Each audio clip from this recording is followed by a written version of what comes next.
wanted to add one more thing, same as Mike had mentioned before. So if you're going to be late, or if you cannot finish something, just make sure you give enough notice. Like one of the things that one of my directors used to tell me was that if you're going to be late by 1 month, you better tell 1 month in advance. So if you're going to be late by a week, you better tell the previous week. You can't tell the last day. That's important. So the idea is not to give false hopes. Be realistic. Please. Yeah. Yes. Okay. So what is the right way to, like, when you're new as an intern or a fresher, what is the dress code or some kind of a dress code? Because in the tech industry, I've seen like interns going in jeans and all that, but still, country-wise, the culture varies. So the things that I've heard is that in the California side, it's not too strict with the dress code, but on the New York side, on the other coast, people are really, really dressed up. But I observe that in the movies as well. So yeah, I want to, like, how we should dress up, show up at work, especially the first day. I would say, like, the first day, just be on the conservative side, dress a little bit more formally, then look at how your coworkers are dressing, and then just try to blend in. Don't try to stand out in the beginning. Yeah, I think you never get a second chance to make a first impression. So the very first time you go into the company is going to be probably for your interview or the intern program that you're entering. I would say at that time is when you want to put your best foot forward. So maybe you don't want to go in a suit and tie if you're a guy, but definitely whatever the culture of the company is that dresses, maybe just take it up one notch. So whatever the company culture is, just take it up one notch. If you can understand that. And then once you're in the company, like Joe was saying, what you want to do is you want to understand the culture of the company. So if it's very traditional or normal for the engineers to be in blue jeans, then you know what the culture is, and that's the I guess the unwritten guideline. In my company, it's very, what I'm wearing today is very normal, very, very casual. Not even the sales guys are a little bit more dressed up, but for what I'm wearing, this is the typical engineer dress code. Blue jeans and a button-up shirt. So just what you want to learn what the company culture is and meet that standard. Kate, how about you? Because you're from the non-profit side, so what about the dress code first? Well, it's really interesting because when I was in school in Philadelphia, we took a cohort trip down to Washington, D.C. And one of the organizations we went to visit was International Justice Mission, which is a Christian organization that fights human trafficking and modern-day slavery. Everybody was so dressed up. Women, men, everybody wore a suit, coat and tie. We went to the State Department. Everybody was dressed up with a coat and tie.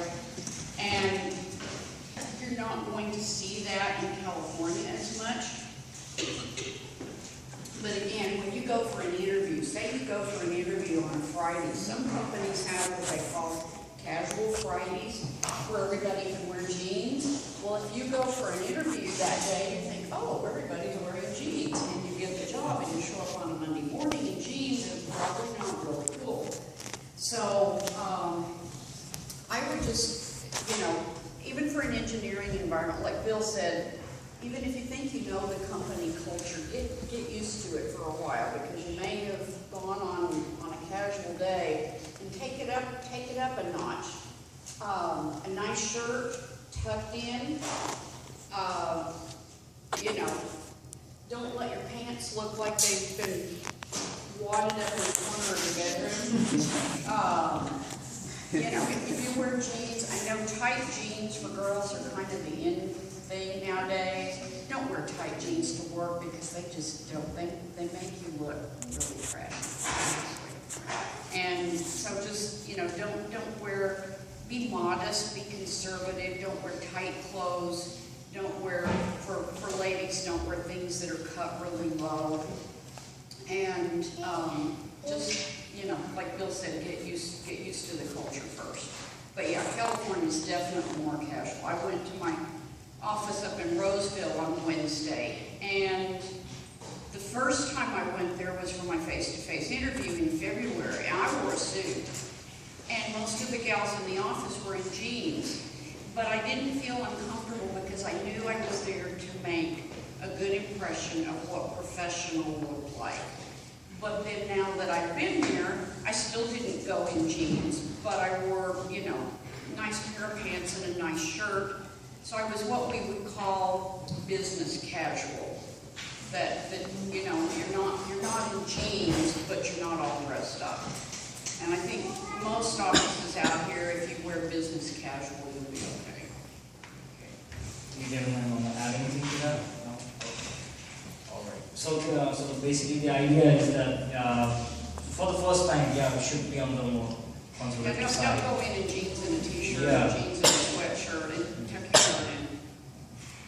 Okay. So, like suppose any candidate goes for an interview and maybe he's not been told about what will be the pay like, either for the internship or the full time. Then, is it the right thing to ask about the benefits and the pay scale at the time of interview? When is the right time to ask? I'm going to have to answer first on this. I think, you know, I work from home a lot, so I'm probably not the best overall person. But I think it's more important for you to be mission-driven than money-driven. And to be more interested, yeah, you want to get paid. You know, you're worth what you're going to get paid, but you don't want to come across as being, oh, let me find out about the benefits. What are the vacation days? How many holidays do I get? Because that makes you look like you're there just for the money and the benefits, and that you don't really care about the job. You want to project an image that, you know, I love what your organization does. I really want to be a part of it. And any HR person will very likely bring up the benefits and the salary at some point, but don't go in there with that mindset. Leave it to the end. Well, that's a hard question. Because I'm sorry, I think about the money. But you're absolutely right. And I think that one of the things that you want to do, because this is what I've been taught, is that you never ask about money during the interview process. You do not ask about money. Like Kate was saying, if they think that you're a good match, they will present an offer to you. And then at that time, you can begin talking money and benefits and all that stuff. But all during the process, when you're going over the program or your internship, what it might involve in the links and all that stuff, if they don't bring it up, you don't bring it up. This is just what I've been taught. Joe might have a different thing, but that's just what I've been taught. So once they bring it up, then you can begin to, the door has been opened for you to begin that dialogue about the benefit package, whatever, and that would include everything. At that time, and this is my own personal thing, it's at that time that you ask for what you want. It's at that moment, because you're not going to get it after. Once you've signed the paper, like you put your name on the line, that's it. It's done. Not to say that you can't advance quickly, maybe if you're in a startup company and you're making great big leaps and bounds.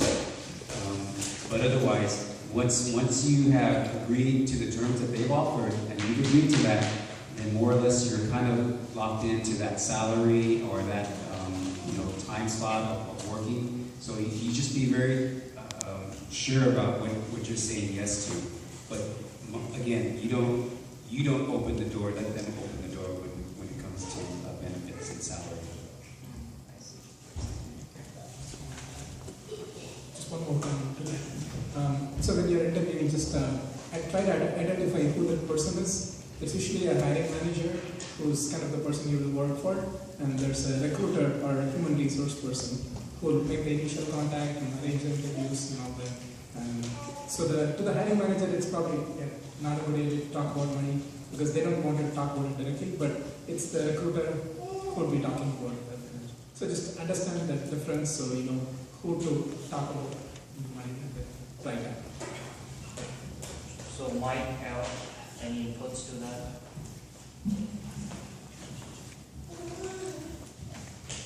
I think along the same lines. When I meet people, I don't even know really the money details of what we could offer them. I'm just more interested in one, do they look like they want this particular job, and two, do I feel like they will fit in and be able to work with others? So I think it's the recruiter's job to talk about the money, or the HR person.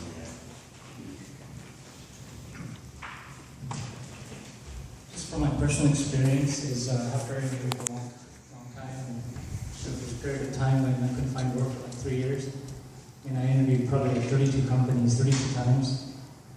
But after that, I realized that, you know, when you interview, during the interview process, you have an idea of whether you're on the positive side or the negative side.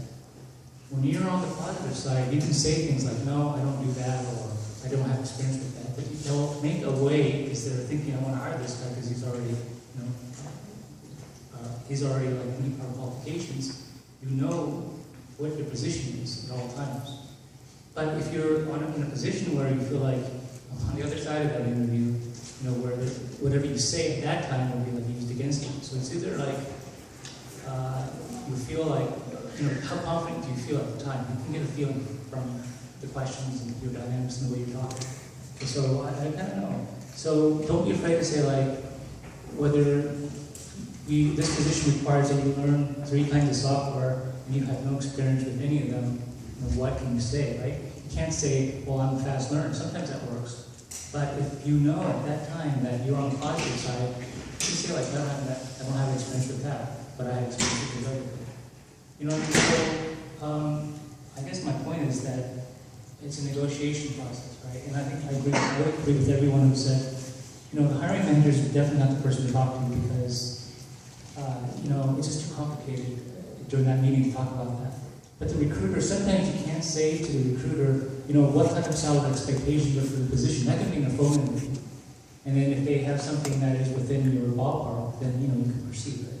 But you can know from the person who calls you whether the recruiter's in-house or whether they're a third-party contract recruiter, right? You can get an idea of how much the salary pays. I mean, they're obligated. I mean, they're not obligated, but they'll probably tell you. Like, okay, we're in this range. Is it in your ballpark? If it is, then, you know, you feel good about it. I see. All right. So basically, like, but yeah, like when you're very experienced and then you're switching jobs, maybe I feel that negotiation might help. But when you're really new, you're just getting into the industry, I think that it's also really hard for a candidate to talk about negotiation because that time you just, suppose if I go, you know, I would just want to get that job and go the extra mile rather than negotiate. So I think it also depends.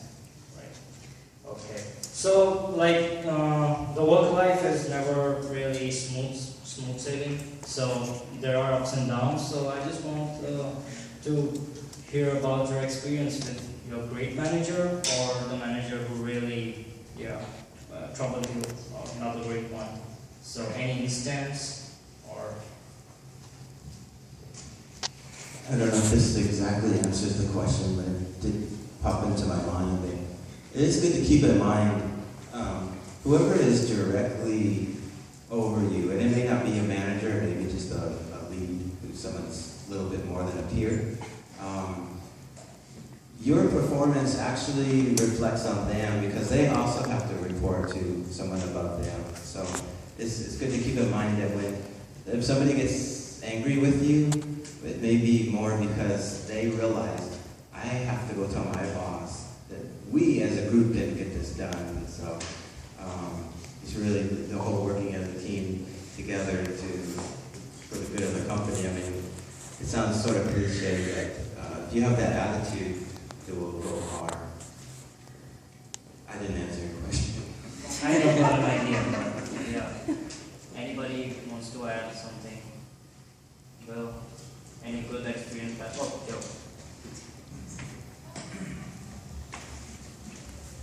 Yeah, just in my career, changed jobs a few times and been in big company culture. Like I worked in Intel and I worked in a few startups. But just through all this experience, you could definitely have like ups and downs in your career. You know, I had like great bosses when I feel like my career is really growing and I'm so excited. And I've been in a job where I hated it, but that doesn't mean you have to quit the job. Sometimes you just have to hold on. You need to wait because there's a time for everything. Even if you're in a job which you're not so excited about, you might still be learning something. You might be growing in other areas of your life, not just professionally. So there's just have to wait for the right opportunity and the right opening. So just through all these things, you know, just accept the fact that there will be good times and bad times at work. Let's see. I don't have as I worked at 2 companies in my career, and in those periods of time, what I found is that the boss for me, who was really pushing me and forcing me to do stuff that I maybe didn't want to do, and just pushing me, that was the guy who was probably the best person for me, because he was forcing me to grow, and he was forcing me to change and not just stay in my happy place. He was forcing me to grow, and so that was a good thing. So that's just my advice to you, is that maybe you're going to get a boss who's asking you to do stuff that maybe you know how to do 80% of it, but the last 20% you have no idea, and that's a good thing, because that's going to force you to grow. And I've had other bosses that just, I don't want to say they didn't care, but I didn't see them until ever. And so in one way you would say, oh, that's good because that guy was never bothering you or this or that. True, but at the same time, I also got the impression that he really wasn't that concerned with me as an employee and as a person, as opposed to the other gentleman who was really just always there asking me how I was doing and you know, forcing my growth. So yeah, there'll be good periods and bad periods. I think really a lot of it though goes back to you. You can never ever allow someone else to dictate how your day's going to be, in my opinion. That's on you. If you're going to have a bad day, it's because of you. You decided that. That person didn't decide that. You did. So it's your attitude, I think, a lot that will go through all of these periods, because you are. There's going to be days when you just don't want to be there, or whatever. It's a hard thing that you're working on, and then there's other days where it's great. Oh, we just went public, or whatever. Everybody's happy, everybody's loving it. But then there's those other kind of days. But it's your attitude that's going to see you through those things, through those times.